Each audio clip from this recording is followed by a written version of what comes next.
Hello, everyone. I wish I spoke Finnish. And I know. But I felt your talk, Rasa, and I could tell it was just the heart of this organization. So thank you. And you reminded me just in your spirit of the children and the youth and the young men and women that result from Friends of the Children as well. So thank you. I just want to start by thanking Ice Hearts, Veal, Erica. Everyone has been so incredible to invite Friends of the Children to participate in learning about your program and experiencing your beautiful culture, meeting your researchers who are doing such a wonderful job, and most importantly, getting to play with your children. Yesterday I had a lesson in floorball that I was really excited about, but to meet the kids and to meet your educators and to really feel this sense of kinship between our organizations is really, it's invaluable. So, you know, a little bit about my background. When this invitation came up, everyone on my staff at Friends of the Children said, you're the perfect person to go. My background is in research. However, I'm really most committed to practice. And I started my career after law school with creating a sports mentoring program for children coming out of the juvenile court system, teenagers who had struggled with challenges and gotten involved with the court system and were in rehabilitation. And I helped them get connected to running and track, and they did some road races and competed together matched with volunteer mentors. And it was in that work that I came to realize that for many of the boys and girls that we worked with, I wish I had started sooner. That the children, when they were teenagers, if I had had an opportunity to inspire them through mentorship when they were children, to play and do team sports and to do enrichment activities, that maybe they wouldn't, and meet other boys and girls that were into the same thing they were, that maybe they wouldn't have ended up where they were with such challenges. And you know, in getting to know Erica and Veal this week, I understand it's a very similar path that they were on. That they, you know, Veal was working with children and youth in foster care homes, and Erica was working with youth in juvenile court, and we all believed that we needed to start earlier. And so for me, that led me to this organization, Friends of the Children, and our founder, Duncan Campbell. So, you know, it's been so interesting seeing the similarities between Duncan and Veal.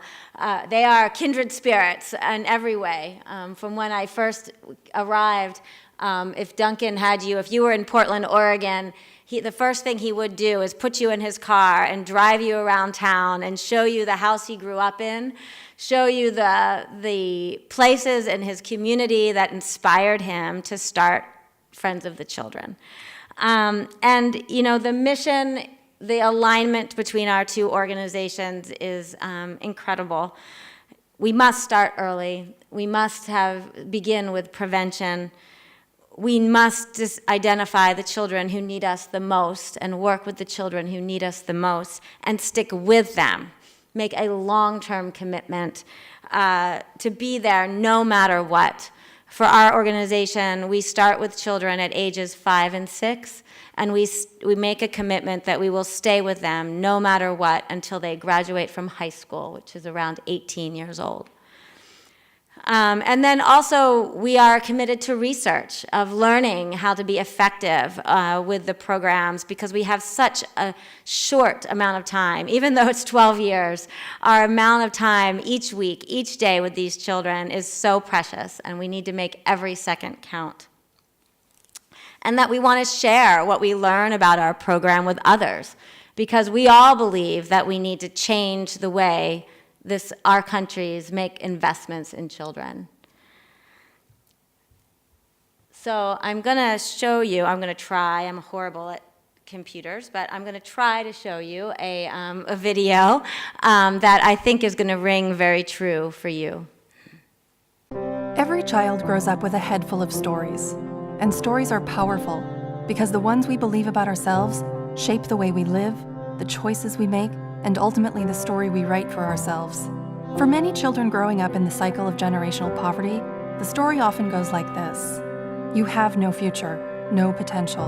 There's no way out of the world you're born into. Your highest hope is just to survive, just to make it through realities like abuse and neglect. And when you're born into this kind of story, it's not just that your resources are limited, but your vision is limited and your choices are limited. And under the weight of this story, it's nearly impossible for a child not to become the liability they already believe they are, to give up on school, to fall into substance abuse, to become incarcerated, to become parents in their teens. And when they believe this story, a child is destined to pass on these patterns and cause the cycle of generational poverty to continue. And when this story perpetuates across the 2.2 million children in poverty, across cities, across generations, so does the cost that it takes on society. But what if someone were to step in and tell a different story?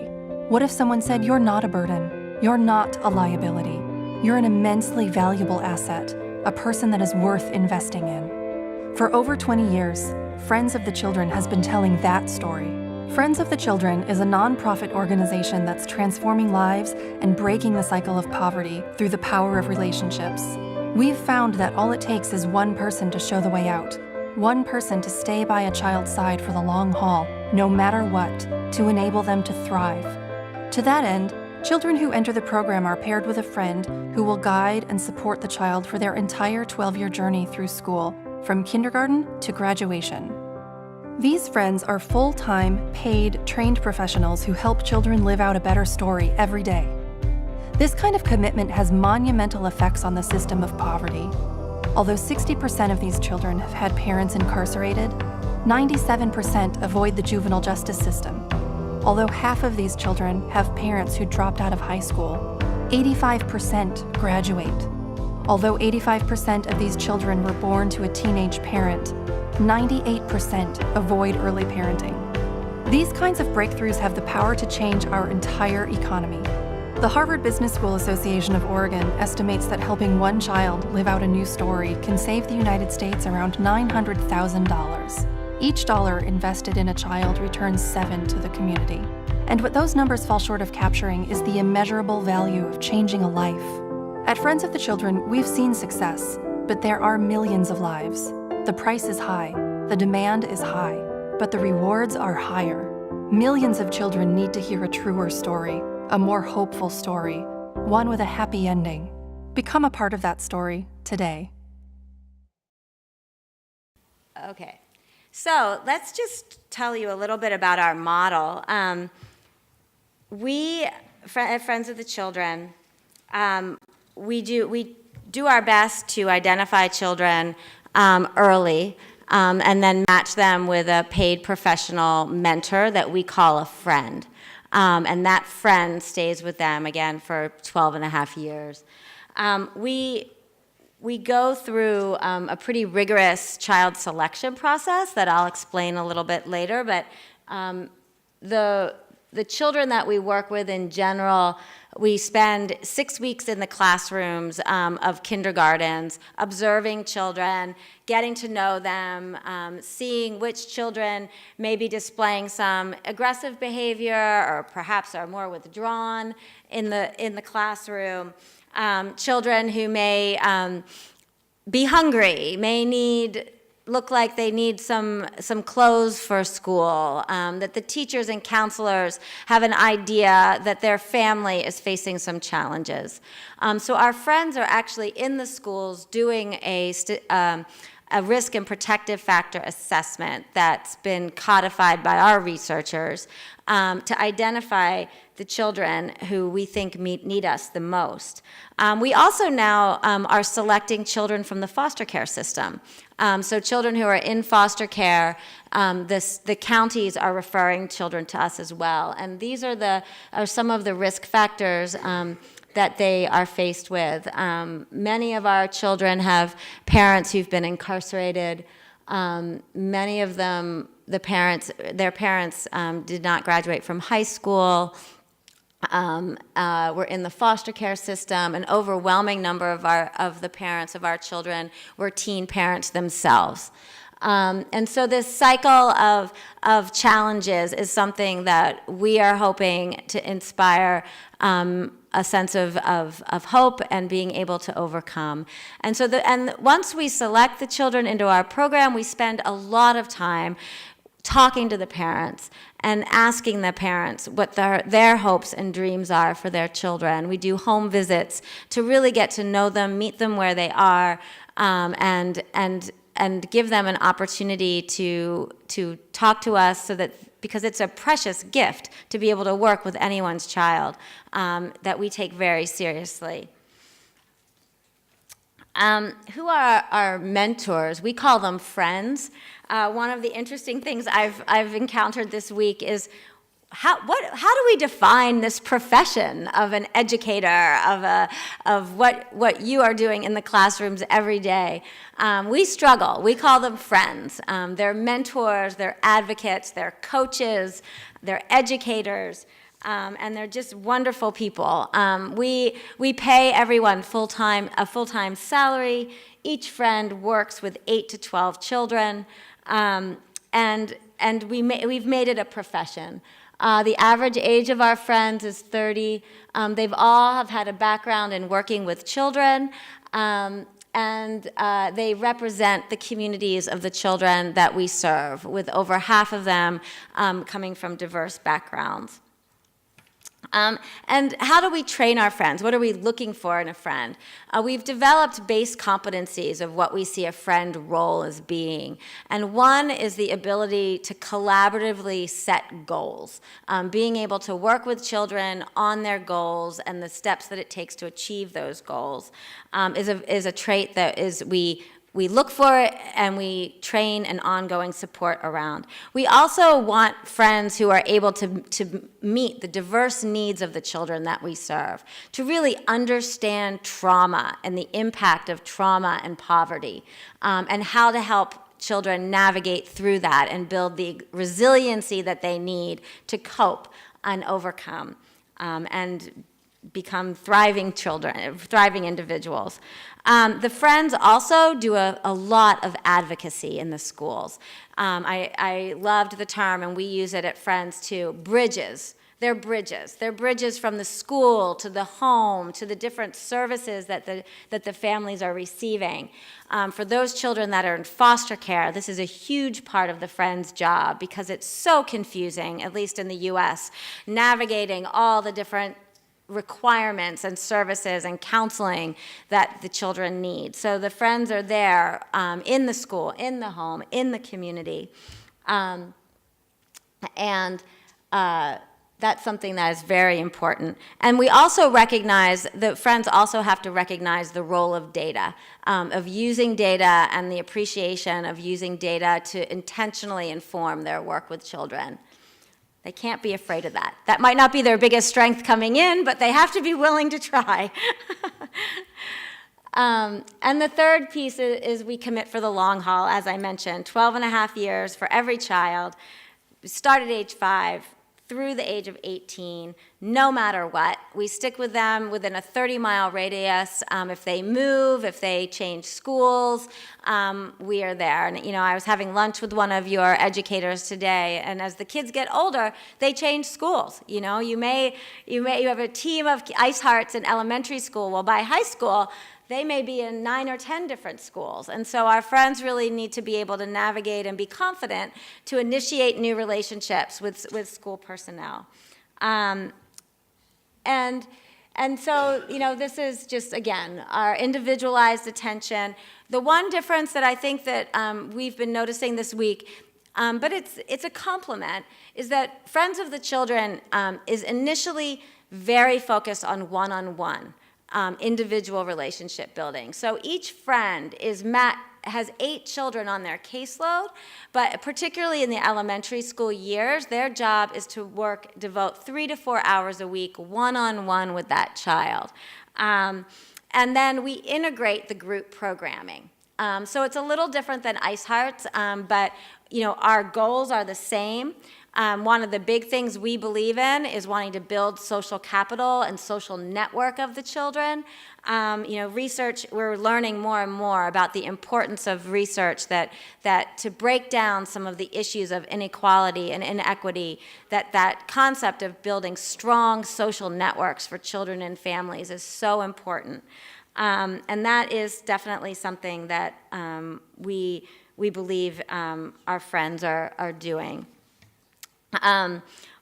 One of the things that Erica brought up early on that I think my first phone call that was so striking to me when I asked about who are the children, and you mentioned loneliness. What are some of the challenges they're facing? And you mentioned loneliness, and that term just struck Sarah and I on the phone because we use it all the time. We use the concept all the time, but not in such a personal nature as identifying with our kids. But that is exactly what our children are facing. And we use terms like social isolation and marginalization, but what's really going on is children and families feeling isolated because of some of the challenges they've faced. And and so if we can help be that bridge and connect them and help children and families be able to get connected to advocates all around them in their community, we've done a good job. So that is a lot of our intentional work. And so we do that in the home, in the school, and in the community. But a lot of, another piece that I found interesting that we talk a lot about is, so people will say, okay, you have these great outcomes, you do this magic with the children in the schools. Well, what is that magic? What is that secret sauce? And so, similar to Ice Hearts, when Duncan started Friends of the Children, he said, go love the children. That's what we want you to do. Love the children. The very beginning trainings of Friends focused on 3 things. Be with the children, be together, and be yourself. And that really is still the cornerstone of Friends of the Children, just as it is for Ice Hearts. And we also realized as we started growing and having a bigger staff around the country, we are now 15 sites and we'll be at almost 2,000 children soon, that we had to also start thinking about how to create that sense of intentionality using the research. What is it that the Friends do every day that allows them to achieve these outcomes? And it really, the anchor of it is our social emotional learning skills. We call them core assets. So we went back to a couple years ago, we went to our team of friends and staff, and we said, what sort of skills are the skills that you are working on with the children? And we went to the research and looked at research on skills that have been proven to increase academic performance and increase career and life outcomes for children. And I'm sure please, if you have any questions or comments around these, stop me at any moment. I'd love to take questions and have this be more of a dialogue.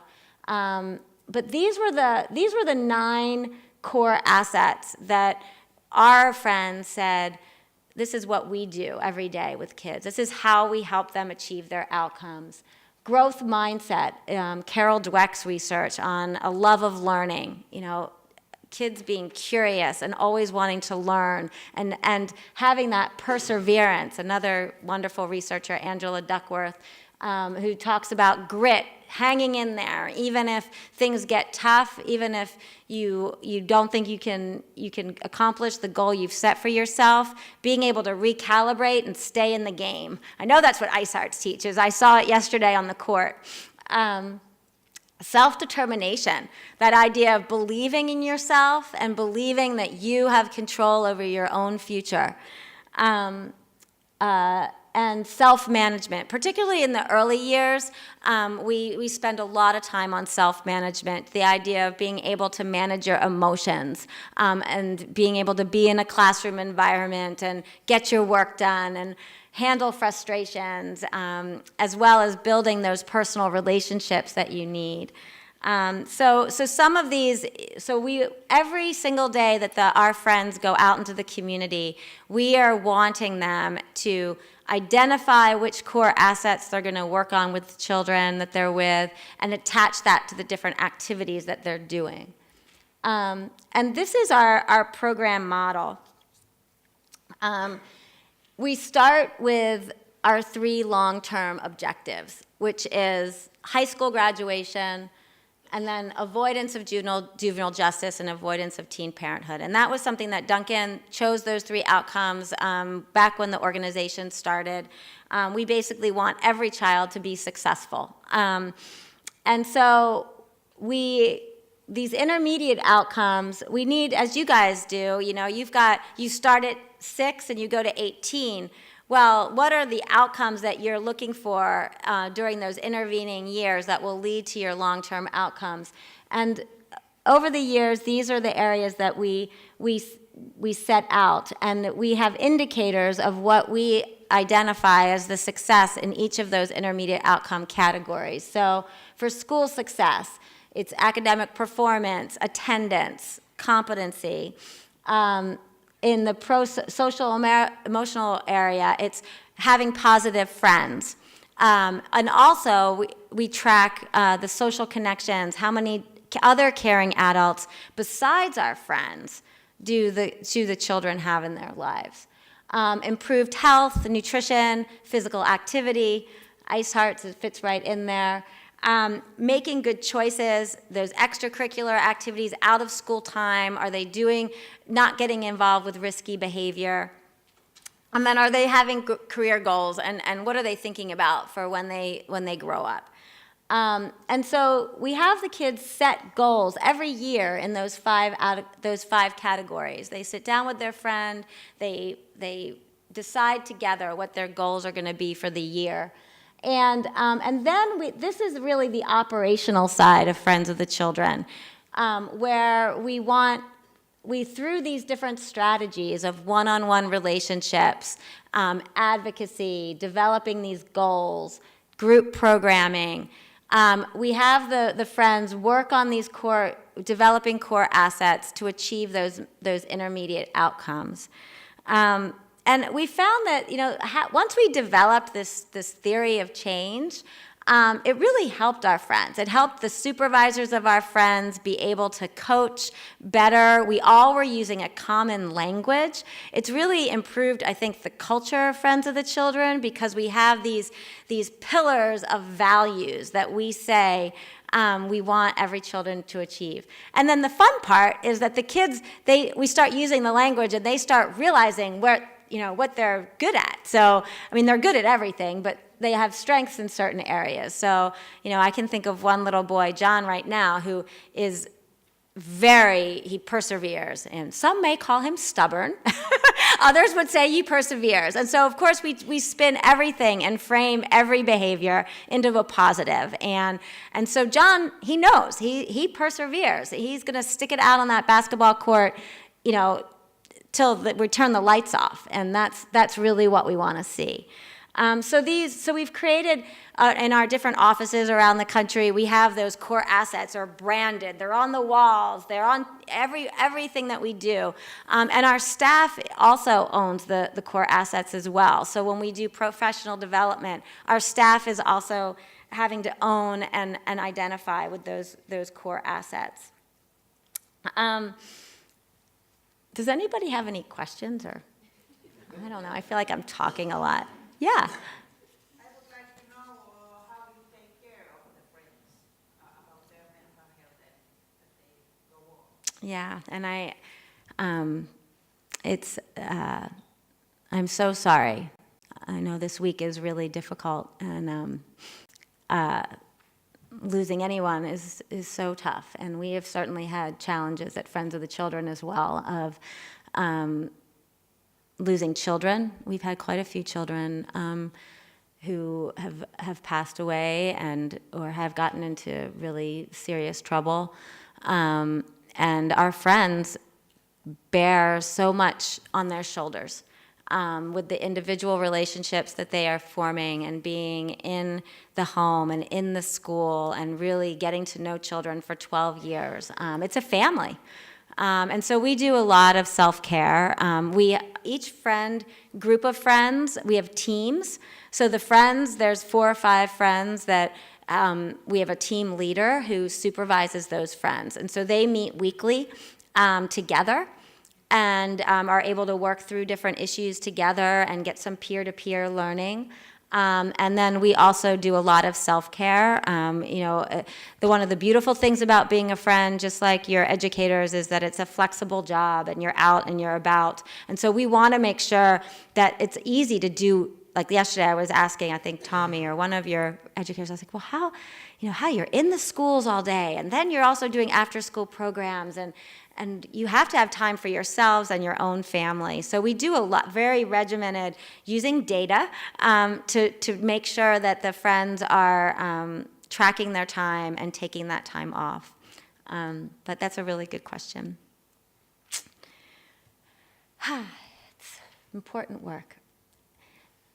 So one of the things that's so important is data and measuring and using it to improve the work that we do. And it definitely has been a cultural evolution of Friends, from love the children to being in this place of loving the children and measuring our work. But the number one goal of everything we do is to improve youth outcomes and improve the quality of the services to the kids that we serve. The second is, and then we've also been engaging in some new research around what is our value to society? How do we develop an economic model about the work that we do? And then we're also, because of our entrepreneurial roots, we are all about innovation. We're all about looking to see, where should we be? We're here now, but where do we need to go? And so we use data and evaluation to help us with that as well, because that also defines our boundaries. I mean, very similar to Ice Hearts, it's so much to want to be all things for all people, but we use data and our evaluation strategies to say, this is what we do best. And there are a lot of other organizations that we can partner with to do other things, but it helps us rein ourselves in so that we do have self-care. And so over the last, I'd say 7 or 8 years, we've really made a commitment to using data in a way that is helpful. From the very beginning, when it comes to our child selection process, we are doing a codified risk and protective factor analysis because our program is not for all children, and it's very expensive. So we want to make sure we're working with kids who are going to benefit the most. So our child selection process is codified, and then we started using a database system. I know Erica was chatting with me about it, the other day, of excitement, but who knows? It's called Efforts to Outcomes, and it helps us manage the efforts of our friends while we're tracking the progress of the children. And so every child is, every friend rather, is inputting into our database. They're planning their activities for the week. This is what I'm going to be doing with each child. These are the core assets that I'm going to be working on. Here's the intermediate goal categories. And, some of them we spend more time in than others. I would say every friend is working on pro-social skills every week. Every friend is working on academic skills every week. But we do have, a limited amount of time. One of the things I didn't get to talk about here in our model, is that's important distinction between Friends and Ice Hearts, is that we're not in the schools as much as your folks. It's one of the things I'm excited to take back to I think we could learn from. Our friends are required to be in the schools at least 2 times a month make school contacts. In the early years, though, they have to be in the schools once a week. But they have to have a one-on-one conversation with teachers 2 times a month for the full 18 years. The other thing is we have 2 caregiver contacts required a month. But the reason I say this is that we're now everything on this logic model, we're identifying and putting into our data system when it comes to the weekly outings and data entry. And then what we're doing with the information is we're pulling it together and we're analyzing it and we're putting it into these scorecards. And I didn't put a scorecard up here because it's really boring to look at. But it's a scorecard that basically takes every aspect of that logic model and says, here's what I was doing, here's the goals, and we have benchmarks on each piece of that logic model. We want 2 caregiver contacts a month. We want 2 teacher contacts a month, at least 4 outings a month. That's on the service side. We want you to work in those categories of core assets. And then here's where our progress is on the outcomes. So we get school report cards. Once a year, we do an annual assessment with kids. And this is all just part of our program. This isn't the external researcher part. This is us saying, we need this information because we want every friend to plan every activity based on what's best for the kids. So this scorecard system has been really fun. It's improved a dialogue. Again, it's kind of given us a common language to talk to each other. Because we have our sites, we're in like 10 different states right now. And so we're in Portland, we're in San Francisco, and Los Angeles, and New York, and Austin, Texas, and Tampa Bay, Florida, and Boston. So very diverse group of people. But they're all using this common system. And so we have network calls, this bottom piece of network learning. We get together once a month and we share. We share how things are going. We look at where the commonalities are. So, for instance, school attendance has been an issue across all of our sites. They're not hitting the benchmarks we set there. And so we are now doing as an full organization, creating specific tools to help friends work on school attendance. That's just one example. So the scorecards are used by our supervisors, those team leaders, to work individually with each friend.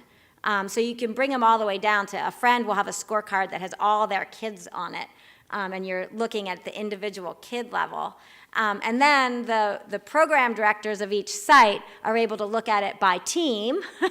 And then all of us at the Friends National Organization, we can look at it by site. So I know it sounds really complicated and boring, but it's really actually super exciting for geeks like me. And actually, what's fun is that the friends are actually starting to like it too. Because you know what it does? And I remember this when we started this journey about 4 years ago, and it's a culture shift. And some of our friends do not want that. They are about the relationship. This is all about the relationship. My job is to build a strong relationship, and that is so true. That is what we're about, creating connection. However, you also want to get credit and for people to really understand how you're doing a good job and to be able to give you support when you need more help. And so it was hard to have that language of how to really articulate how to give support and how to ask for help. And so it's taken a few years, but I think that we're now in this place where we're really all valuing this system and how helpful it can be. Okay, but let's get to the exciting stuff too about our evaluation. So right now we are involved with a lot of evaluations that are third-party researcher evaluations.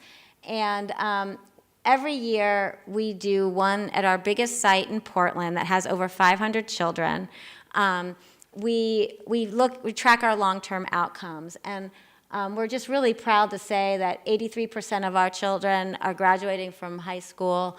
93 are avoiding the juvenile justice system, and 98% are avoiding early parenting.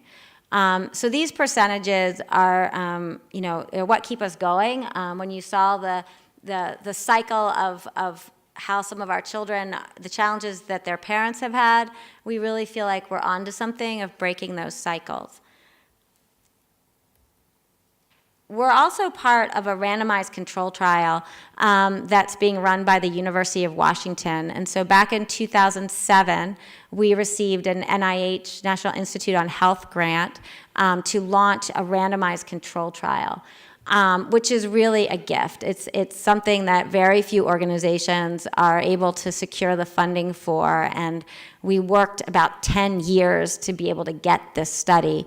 But what it's doing is it's looking at children in New York, Boston, Seattle, and Portland, and tracking outcomes against a pure control group of children. Not pure, but they're very, very, very randomized, strong control group of children from each city. And it's a very expensive, and we're just so blessed to have it, and we're halfway through. And so right now, after 5 years of the program, where kids are ages 11 years old, we are seeing those foundational behaviors that we would expect to see in the early years, where our children, as compared to the control group, are exhibiting more pro-social behavior in the areas of being on task at school, having less anger management issues, demonstrating a sense of belonging to school and family, and having self-confidence more than the control group children. And then also similarly, our children are getting suspended less from school and are having less externalizing antisocial behavior indicators in school. So we're really proud of this. We were able to get an journal article published about these findings, and right now we're going back to NIH to get funding for the last 5 years of the study. We're hopeful that the adolescent years is really where we want to be. We want to see how the kids are doing and whether those statistics I showed you a minute ago hold up under a more rigorous trial. And so that's where we are. One of the things we're excited about is that 87% of our sample, we started with 281 children from, as you can tell, really high-risk families that are super mobile, going all over, and we have 87% of that sample still intact after, well, it's been almost 10 years now. We did the first 5 years of the study. We've been in kind of a dormant period where we're just collecting data on the control group to make sure we know where they are. And so we're hopeful. And one of the things that we're going to be doing in this second round of the study is not only to look at our long-term outcomes and just the general behavior of the children, how we're helping families. So we do parent surveys, youth surveys, friend surveys. We collect school data. In this new round, we'll be collecting juvenile justice data. Is to really focus in on that social capital building. That's an area that we really want to look at and see if our kids are more connected to their community, if they have more connections to other adults, because we really think that that's one of the key ingredients.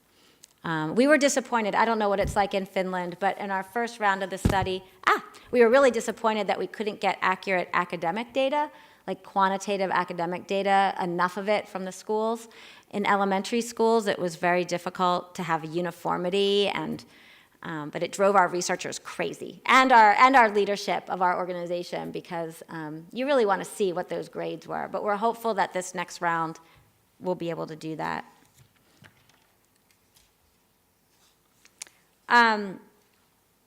We also are doing a study on return on investment, where we want to see, and I know that you folks have also done a similar study of how much are we saving society.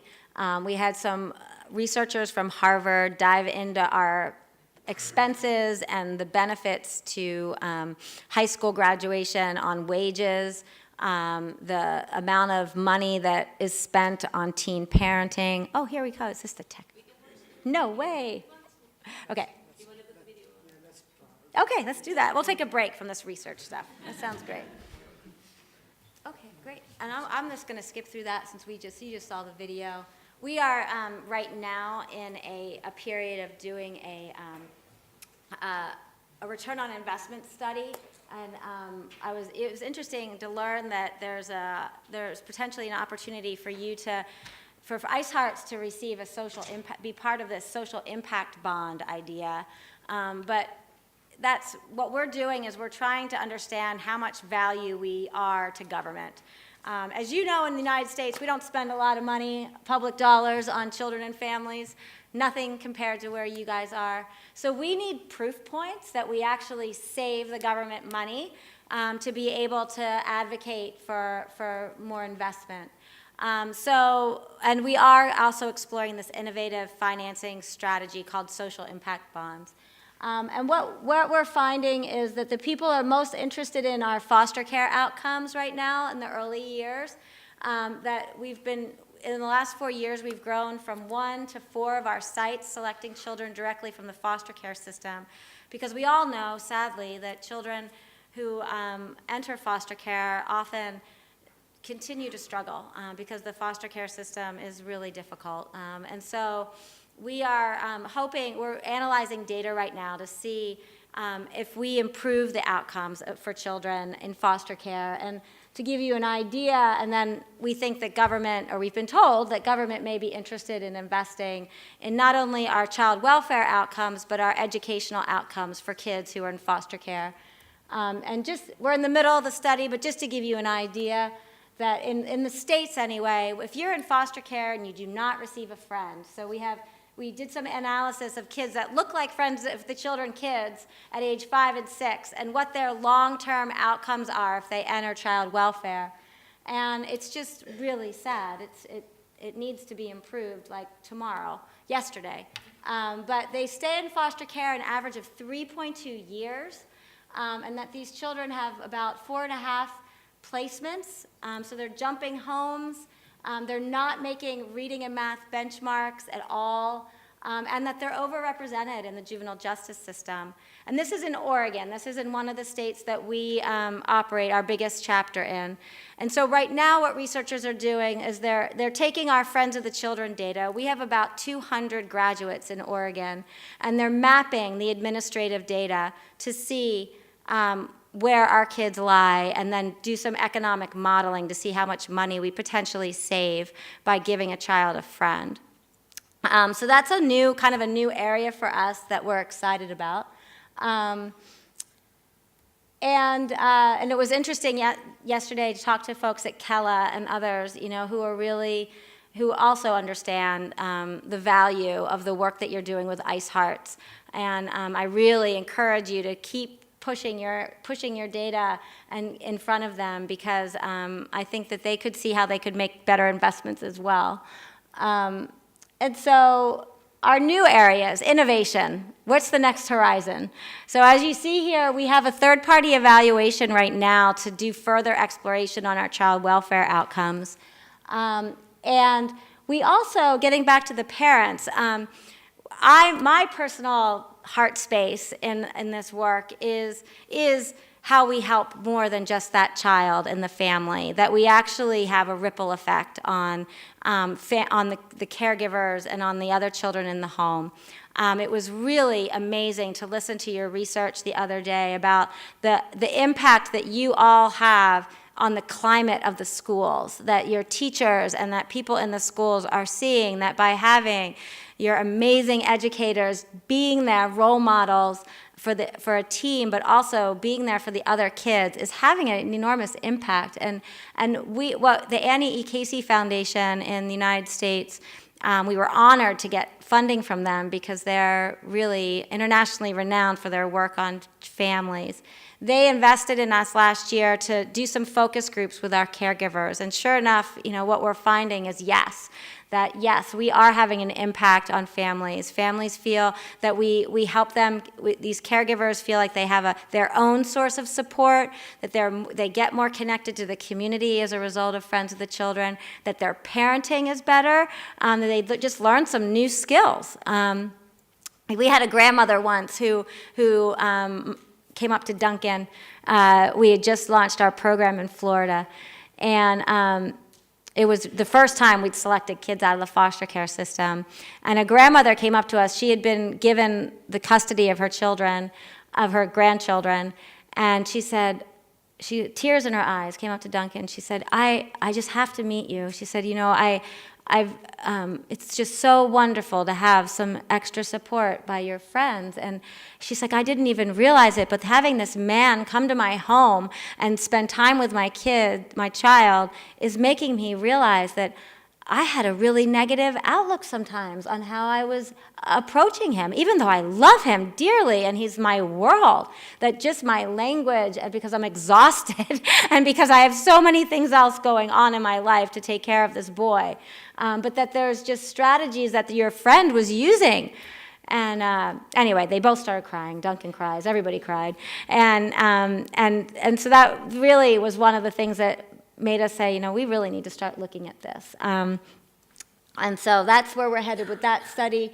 And then, of course, I'm super excited about learning about RASA and about how we are impacting the young adulthood of our kids. What is going on in those later years through our adolescent study? What can we learn? One of I think our favorite pieces of success we measure is that we've actually had one of our youth come back and is now a friend, which is just the ball game. She's amazing and she's doing a great job. She now works with 8 of our adolescent kids and has 3 children of her own and is married to an amazing man. And so, that's, what else do you say, right? So anyway, that's my story, and I take any questions, but again, thank you so much. I have so much to learn from you. It's been great.